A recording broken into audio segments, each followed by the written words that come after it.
Hola, bienvenidos a este rinconcito de lectura. Hoy traigo un relato de Manuel Ramírez Oria. Está contenido en un libro de varios relatos y su nombre es El árbol de la salvación. Comenzamos la lectura. Mi padre era dueño de una suerte de tierra situada en la falda de un cabezo. En la parte alta un manantial manaba agua y formaba dos grandes charcas de agua limpia. Distante unas 3 leguas del pueblo, hasta allí íbamos toda la familia subidos en la vieja carreta tirada por bueyes. Al menos íbamos una vez a la semana. El día que tocaba hacer la colada, mi madre nos hacía levantar de la cama más temprano de lo habitual. Nos ayudaba a vestirnos a mi hermana y a mí, y enseguida estábamos en el camino. De aquellos viajes son buena parte de mis recuerdos de la infancia. De camino al campo siempre nos dedicábamos a jugar a los disfraces con la ropa sucia. Yo casi siempre peleaba por disfrazarme con la ropa de mi madre. Y mi hermana, aunque 2 años mayor que yo, como no podía conmigo, siempre se chivaba a mi madre y me delataba. El campo de mi padre era precioso y grande, muy grande. Con el paso de los años fui explorando sus rincones hasta abarcar su extensión. A mis 11 años dominaba aquel jardín de mi infancia de una larga mirada desde la parte más alta de la falda del monte junto a las charcas. Por entonces ya trabajaba como un hombre junto a mi padre en todas las labores. En verano, cuando se agolpaba el trabajo de la siega y la recogida de los higos y las almendras, permanecíamos allí durante semanas. Mi padre cortaba ramos de pino y remozaba la choza que nos había de cobijar en las cálidas noches de julio y agosto. Durante aquel tiempo era necesario ir al pueblo varias veces para llevar los frutos a la lonja y traer algunas provisiones a la vuelta. Aunque yo ya había hecho el viaje solo en otras ocasiones, aquel día quiso el destino que me quedase en el campo, mientras mi padre se llegaba al pueblo. Antes de marcharse, me advirtió severamente que no sacase los cerdos a pastar. Pero yo, no haciéndole caso, hice lo que le había visto hacer a él tantas veces. Franqueé la pared de piedra de la corraleta, me asomé y, después de asegurarme de que el semental estaba lejos de la puerta, la abrí y me puse al otro lado.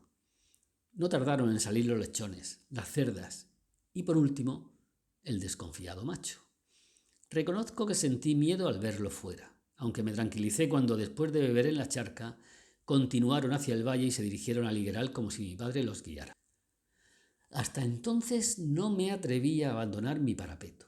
Luego, con la tranquilidad que da el saberse fuera de peligro, me encaminé hacia el Tajo. Mi padre me había encomendado que me ocupara de varear algunos almendros jóvenes junto a la linda del trompero, que estaba al otro extremo del higueral. Pero me había advertido bien claro que no intentase subirme al almendro.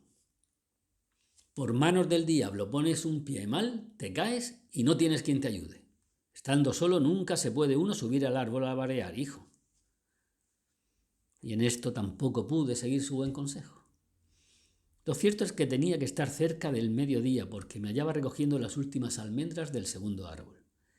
Y mientras estoy vaciando el canasto en el saco, que estaba más de medio, el ruido de unas pisadas detrás de mí me sobrecogieron. Al volver la vista atrás recobré la respiración. Era el galgo del vecino que andaría en busca de alguna liebre. Pero yo me cobré el susto, porque agarré un tepe y se lo lancé con tanta fuerza que de haber tenido puntería lo hubiese dejado allí mismo en el sitio. Al poco rato comenzó a llegar el aire fresco del mar, que anunciaba ya la vuelta de mi padre. Venía el aire cargado de olor a cerdo, y lo achaqué a que la piara quedaba al sur del lugar donde yo me encontraba. No tuve tiempo de volverme del todo hacia atrás. La bestia me embistió lanzándome de bruces contra la tierra seca, y al tiempo que yo mordía la tierra, sentí su hocico húmedo merodear por mi costado izquierdo, un instante antes de recibir su primera dentellada. Tuve suerte de que mi cara cayese de lado a tierra. De lo contrario, me hubiese asfixiado al momento por el peso del inmenso cerdo. Su pesada panza, que caía ahora sobre mis piernas, ahora sobre mi cabeza, mientras él se revolvía a uno y otro lado, ozando toda mi espalda, impedían cualquier movimiento por mi parte. El dolor intenso del primer mordisco, como si un cuchillo me horadara la carne, había dado paso a un estado de desfallecimiento que me iba enterrando poco a poco en la tierra como atraído por un imán. En ese instante, una bocanada de aire balsámico me recorrió la espalda.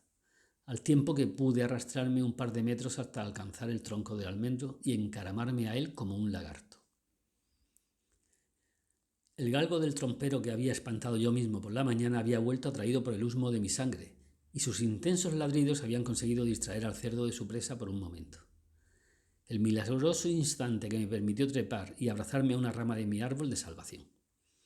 Desde allí pude escuchar a lo lejos los ladridos del perro mezclado con los gruñidos intensos del cerdo, como si lo estuviesen sacrificando.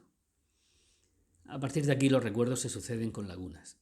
Sé que mi vecino corrió alertado por los ladridos de su perro y consiguió bajarme del árbol y prestarme los primeros cuidados. Sus palabras de aliento al tiempo que me bajaba del árbol aún resuenan en mis oídos. No es nada, José. No es nada, hijo. Supongo que volví al pueblo en la carreta de mi padre. Allí, el médico, don Antonio, me hizo las primeras curas y me envió al hospital comarcal. Viajamos en el único coche que entonces circulaba en el pueblo, que era propiedad del secretario del ayuntamiento. El asiento trasero era amplio y viajé acostado boca abajo. El regazo de mi madre me servía de almohada. Lo peor eran los continuos baches de la carretera que horadaban mis heridas. Aunque de verdad lo peor estaba más bien por venir. La habitación del hospital era blanca como una paloma. En aquel remanso estuve postrado durante 9 meses, como si otra vez me estuvieran gestando la vida. Los primeros meses fueron terribles. Todo el tiempo acostado boca abajo, enganchado a la botella de suero que alimentaba mis venas con grandes cantidades de antibióticos, que conseguían a duras penas bajar mi fiebre. Cuando acabaron con mi infección comenzó lo más doloroso.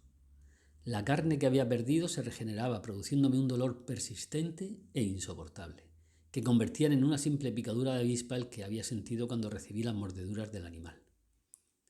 Pasaban los días casi enteramente sedado y llegué a perder la mitad de mi peso. No sé cómo lo hizo, pero mi madre no se apartó de mi lecho en ningún momento.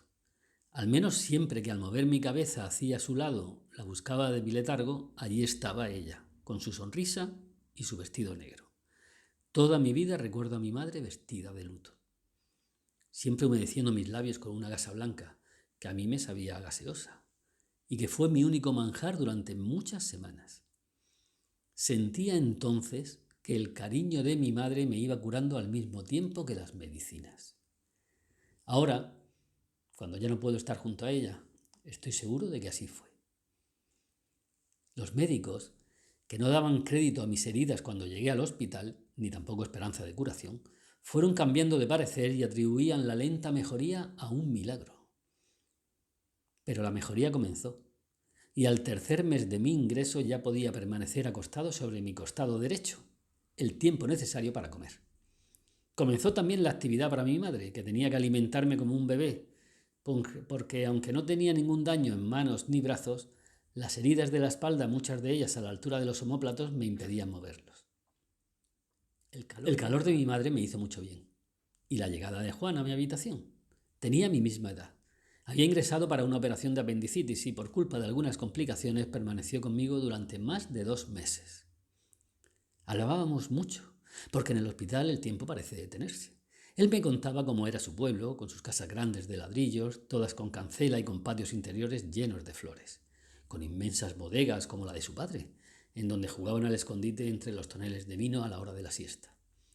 Juan me descubría un mundo nuevo para mí, cuando me relataba cómo subía a la gigantesca torre de la iglesia junto a sus amigos a escondidas del cura, y desde lo alto del campanario divisaban la inmensa llanura de viñedos y el río que bajaba con sus aguas rojas como manchadas de sangre.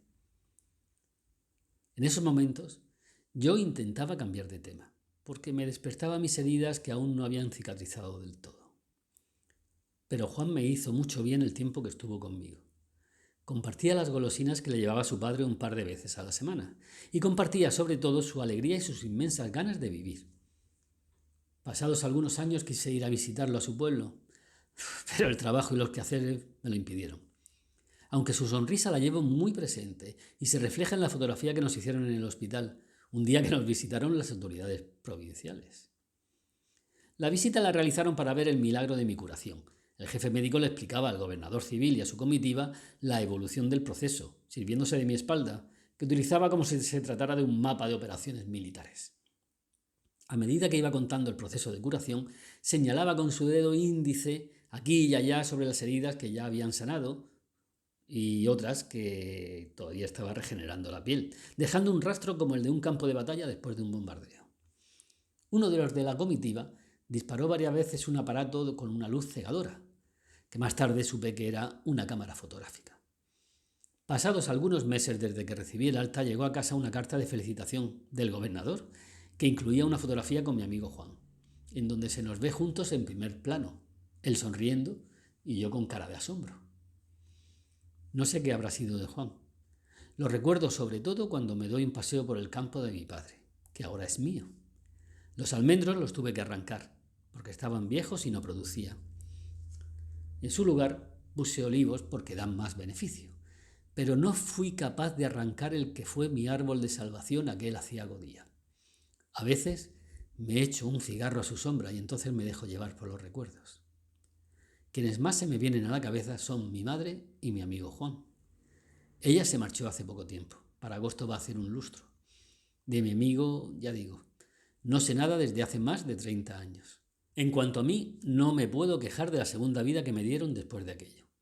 El campo es mi vida, como lo fue antes de mi padre y de mi abuelo. Aunque en mi caso la historia que les he relatado me trajo además un regalo inesperado. Los últimos meses en el hospital, seguramente para superar la ausencia de Juan, me aficioné a la lectura. En el hospital había una pequeña biblioteca y la lectura fue como un bálsamo que acabó por restañarme todas mis heridas.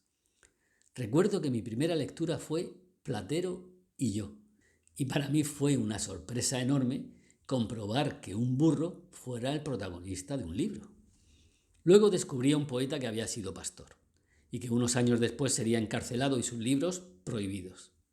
También leí poesía de Juan Ramón Jiménez, que era de un pueblo vecino al de mi compañero de habitación, y algunos de sus poemas me recordaban las descripciones que Juan me contaba cuando miraba junto a sus amigos desde lo alto de la torre de la iglesia del pueblo. De vuelta a casa, ya nada fue igual. Comencé a ir a la escuela con ganas de aprender, y no por obligación como hasta entonces, aunque solo pude disfrutar de un curso porque luego llegó la guerra, y todo cambió. Recuerdo como si fuese ahora a mi maestro, Juan Luis Freniche, que siempre nos sacaba al patio por las tardes a leer al aire libre poemas de Antonio Machado. A mi maestro, como a tantos otros, también lo asesinaron durante aquella barbarie. Pero fue en vano, porque no consiguieron arrancar los sueños de libertad que nos inculcó a todos sus alumnos durante aquel curso. Con los años he aprendido a amar los libros, pero guardo cariño especial a aquellos que formaron parte de mi primera biblioteca.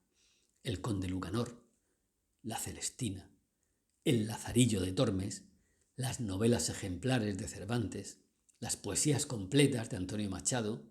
Con los libros me pasa lo mismo que con las personas. Aunque respeto a todo el mundo, a unos les tengo más afecto que a otros. De mis libros guardo 2 de ellos como si fuesen 2 tesoros. Recuerdo, igual que a las personas que más quiero, hasta el momento que los encontré. Fue en el mercadillo del jueves de la calle Feria de Sevilla, que yo frecuentaba cada vez que podía mientras realizaba el servicio militar. El primero es una comedia de los Álvarez Quintero. Así se escribe la historia, es su título, y nos hizo reír en medio de aquella vida pobre y triste del cuartel de los años más duros de la posguerra. Y el otro es la segunda antología poética de Juan Ramón Jiménez, un librito pequeño y dedicado como su autor, con sus finas tapas en color gualda que llevan impresos en letras un trazo bajo el título que pone 18 pesetas. Ya por entonces había conocido los embates del amor, y los poemas de Juan Ramón me hacían más llevaderas las semanas que pasaba sin ver a la niña de mi pueblo que me volvía loco. Siempre como ahora vuelvo a ellos en momentos trascendentes de mi vida. Mi mujer me acaba de anunciar que esperamos otro hijo. A mis 44 años no sé qué será mañana, pero ya sueño con recitarle los poemas más bellos. Nunca hubiera imaginado que aquel episodio que tuvo lugar hace tantos años tuviera estas maravillosas consecuencias. Pero las cicatrices que conservo a mi espalda desde entonces son el testimonio más fiel de este cuento. Y aquí concluye este relato de una historia pasada en la infancia. Nos vemos en la próxima entrega.